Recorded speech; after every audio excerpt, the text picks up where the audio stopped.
As high school sports finish up this spring, we already have a look at what fall sports will look like in Central New York. Good evening, I'm Mlodzinski. The Section 3 Athletic Council decided football will kick off on September 3rd. Well, it's now appropriate to refer to him as the former head coach of Syracuse men's lacrosse, and Sam Darnold's days in a New York Jets jersey are over. Darnold traded to the Carolina Panthers for a 6th-round pick in this year's draft and 2nd and 4th-round picks in 2022.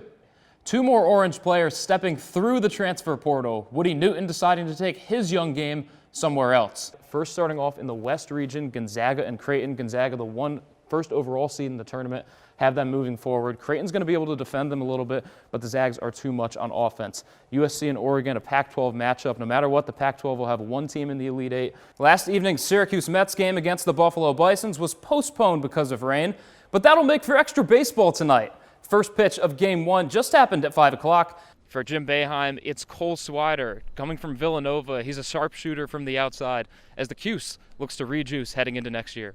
All three potential big losses there again. We're not sure yet on Guerrier, but in comes Jimmy Boeheim, who joins Symir Torrance from Marquette and Cole Swider from Villanova. But I'm going to single out Boeheim because, Sam, how cool is this in him joining his father? 10 Quad 1 wins, and that's, again, tied for second right up there with Kansas and Baylor. And not only that, but those Quad 1 wins have gotten Seton Hall to 17th in the net rankings, which is really the main standard by what bracketologists go with. And on the women's side, it's a little bit more hectic. 10 players in all have decided to transfer, namely Emily Engstler and Kiara Lewis, two players that averaged double digits in scoring this past season. So Quentin Hillsman will have a lot on his plate. As recent as the spring of 2019, Jason Savacool was the ace pitcher for the Baldwinsville Bees. Despite COVID-19 wiping out his high school senior season, he signed with the Maryland Terrapins.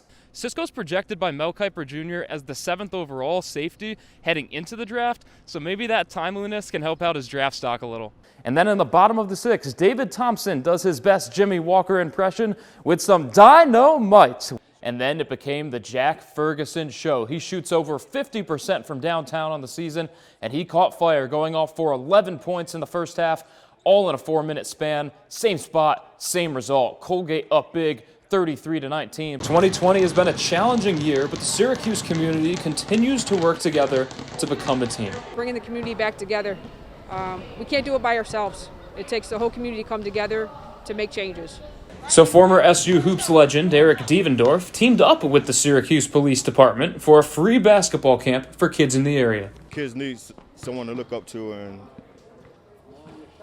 after the kids see someone on TV and they see them in real life, then they know it's real. Sledge's two sons were pleasantly surprised. Kind of didn't tell them, so I didn't want to spoil it. So when they came down here, they were excited. The event ran for 4 hours, and campers received free haircuts, backpacks, shoes, shirts, and food. And this event wouldn't have been made complete without a special appearance by Devendorf himself. The former Syracuse star was 3 for 3 in bringing the community together, cheering on the kids at the camp, showing off individual instructions, and of course, giving buckets to the community too. I got here in 2005, and ever since the day I stepped foot in this city, they've supported me wholeheartedly. So it's my job to be able to reciprocate that and give it back. Just trying to bring these kids into a positive environment, man, and hopefully they can build their confidence and lead to bigger things. Events like these are what keeps the Syracuse community stronger than ever. And Devendorf wrapped up the camp with a message to the youth. And everybody's situation is different, but that doesn't mean that you're going to fail. What it means is it might be a little bit tougher than somebody else. Together on 3 loud. 1, 2, 3, together!